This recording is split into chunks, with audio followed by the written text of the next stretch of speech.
All right, so Weijia Jiang is joining us now from the White House to talk a little more about this. So, Weijia, if President Biden and the Democrats actually don't need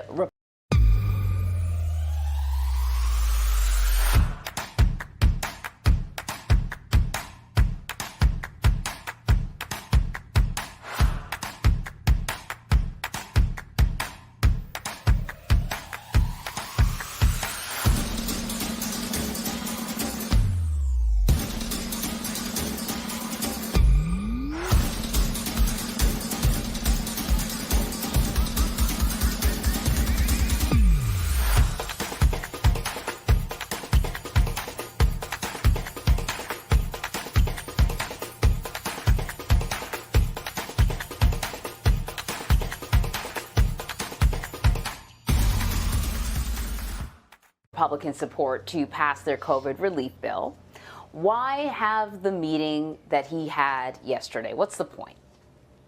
Well, you know, ever since even before he was inaugurated, President Biden has made clear that he wants to unify the country, and that includes political unity. So, of course, he wanted to hear out these Republicans and invite them to the White House to hear about their ideas. And the White House insists that he still wants a bipartisan deal, even though it doesn't look like it's going to go that way. So, you know, he wants to show that he's making effort, and Republicans really appreciate it. They said afterward that even though they didn't come to a new deal, that at least the conversation is happening. And so, you know, we expect to see more of this from the president as negotiations continue.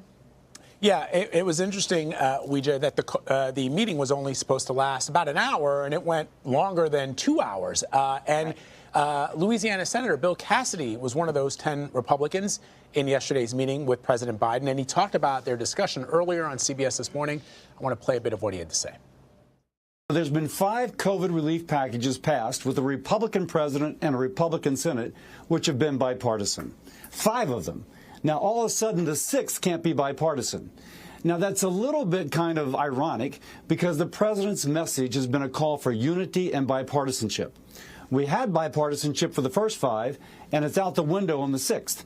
It seems like we should be able to come together, but it would start with having a common set of facts and suppositions by which we could make our decisions. Well, for a lot of Americans who are struggling right now, who've been waiting for several months for relief, that does seem to be the common unifying factor for both Democrats and Republicans. So I guess, Weijia, what's the next step in the process, and when can we expect this action on COVID relief? So Democrats really want to get a deal done before the current unemployment benefits expire in mid-March. I mean, you know, as you mentioned, so many families around the country are struggling just to pay their bills. And Republicans say, you know, they want to help those people as well, but let's target the relief. Let's send the money to where it's needed most rather than allow some families and individuals who are still getting paychecks to also reap the benefits of stimulus checks, as an example. You know, as we mentioned in our piece, they really want to drill down on who gets those checks and how much they are worth, making them $1,000 versus $1,400. So that's just one example of how they want to target the relief instead of blanket it to many Americans. But, you know, when you talk to people, even if they are, you know, still getting paid, it might not be as much. Perhaps a family member lost their job. So, you know, I think, at least for me, talking to friends and families and other Americans, you know, people are struggling, even if they are not unemployed. And so that's the president's argument that, you know, you can't really determine who is struggling the most since everyone's having a hard time getting through this pandemic. So meanwhile, Weijia, President Biden is set to sign a series of executive orders having to do with immigration today, mostly aimed at undoing former President Trump's policies. What can you tell us about those executive orders? Right. So the White House has made clear that they believe the president the former president's policies were chaotic and confusing. And so today, President Biden is set to sign 3 executive orders that will review the legal immigration process. It will also form a task force to reunite those families and children who were separated at the southern border. And they'll also review the way that asylum seekers are processed at the border.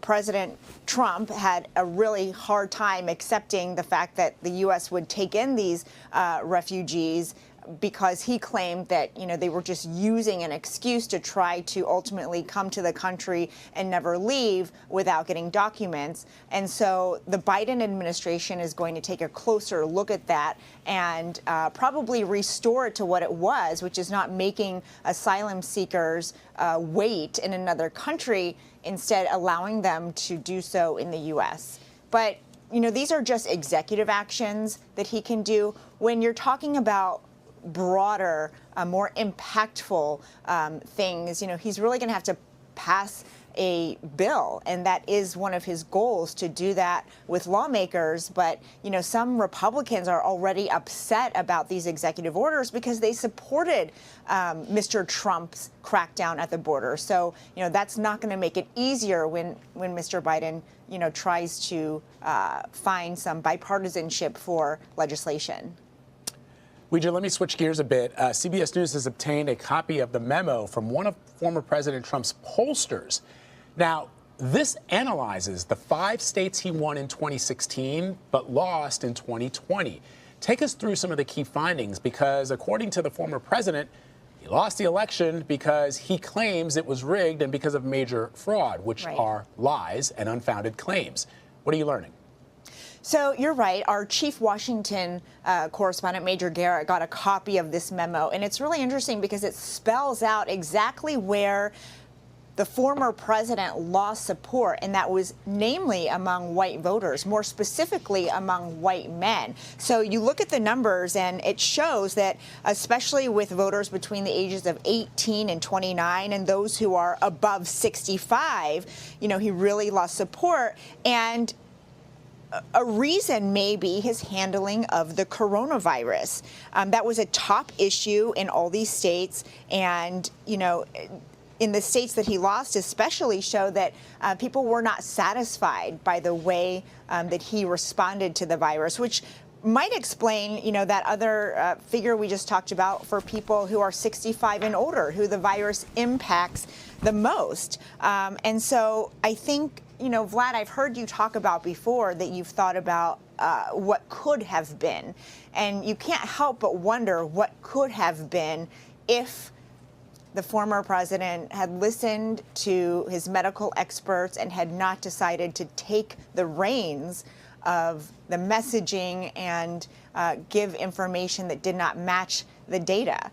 Because it seems, according at least here to this study that looked at the states that he lost, that's why he lost, was that, he was not able to get control of the virus in a way that people trusted him. It's an excellent point. And, we've talked about it, all 3 of us, on this broadcast several times, that, had the president early on in March told the American people that it is a big deal, that, they should wear masks, they should socially distance, that, who knows how history would have treated the legacy of President Trump, because he was coming off. He had the wind in his back with a strong economy, a number of successes with a Republican-controlled Senate. So almost in hindsight seems like a no-brainer, and now the polling reflects that. Weijia, always great to talk to you. It looks lovely there in D.C. I got to tell you, I know it's a big pain in the butt getting around town, but it really, really does look nice. A very pretty picture of the White House behind you.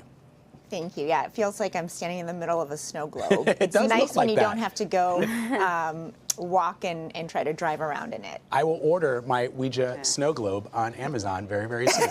Looking forward to that. Thank you, Weijia. I love it.